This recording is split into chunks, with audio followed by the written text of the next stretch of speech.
Welcome to my channel Daily Bulletin News. As Jada and Rafe celebrate their engagement, Johnny and Joy are thrown back together.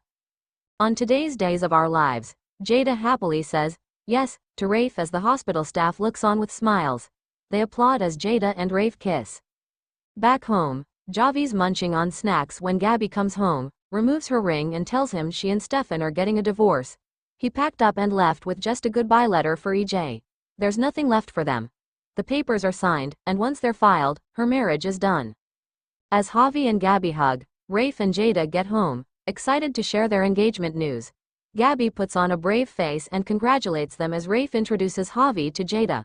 They tell him the super romantic story of how Rafe thought Vivian had killed Jada, then proposed to her in the hospital. Gabby's shocked to learn Vivian was in town, then notes she wasted a trip if she came to see Stefan. She then says it's time to celebrate, so she and Javi leave to start drinking while Rafe and Jada get ready. The newly engaged couple, though, get distracted as they start going at it. Stephanie meets with Joy in the square to talk about her joining the show and the press that comes with it. You might get some flack for being a homewrecker, Steph warns of Joy's character. Fans won't take kindly to Regan coming between Arrow and Faith. It's not like you're actually breaking up a relationship, right? Steph blindly asks. After Stephanie leaves, Nancy runs in to congratulate Joy on getting a role on Body and Soul. She then warns her daughter not to sleep with the cast or crew or anyone on the set, not after what Stephanie and Alex did. Joy has a habit of getting into messy situations. She just wants Joy to succeed. Joy says she'll just have to trust her when Nancy goes back to NYC, and Mom agrees. Speaking of which, she has the perfect place to stay for Joy. Nancy drags her off. Leo's typing away at the next script for Body and Soul and Arrow at small bar when Alex shows up. Talk turns to him and Stephanie hooking up, which is when Alex admits they're done. The show's publicist can't sleep with an actor. Leo then starts talking about how he really wants to find someone, but it's been tough since Dimitri ripped my heart out and stomped on it. Alex talks about his own heartbreak just as Stephanie walks in. He pulls her aside and apologizes for the mess with Kate.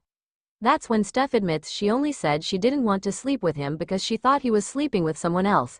She explains what happened and Alex slyly notes, "So you were jealous." They start talking about what they want, but Stephanie says it doesn't matter because after Kate's declaration, they can't be together, other than as great friends. Left alone, Leo starts writing himself a love interest on his laptop when Javi walks in and sits right next to him. Leo offers his drink to try and the two start talking and flirting. It doesn't take long to introduce themselves, but as soon as Gabby gets there, she tells her cousin to step away from Stark. She pulls Javi away and starts filling her cousin in on all the bad things Leo's done, but he won't stop making eyes at Leo. Jada and Rafe finally show up and Javi uses the excuse to run back to Leo and order drinks. "I like me a bad boy," he tells Leo, who then asks for Javi's number. Rafe and Jada get cutesy back with Gabby, then realize they might want to reign in the PDA while Gabby's mourning the loss of her marriage. Stephanie spots them, grabs Jada, notices the ring and pulls her away to get all the details. Alone, Rafe tells his sister to fill him on what happened with Stefan, which Gabby does. "Good riddance, if you ask me," she tells him after saying Stefan ran off forever. Javi gets back with the champagne and starts dancing. Stephanie and Jada dance back over, as Leo gets a text from Javi. Johnny's going out of his way to fawn over Chanel at the mansion, but she's not that interested. "Are we okay?" he asks. He apologizes again, tells her he's disgusted with himself for what he said and admits they were unforgivable. But she said she would forgive him. True, she notes, but it's not easy to move past. He knows it'll take work for them to get past it, but he will do anything to make it up to her.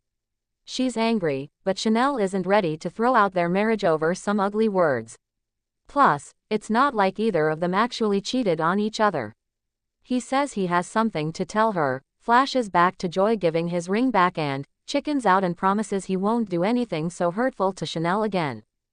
So he suggests taking her out for breakfast dinner at the pub.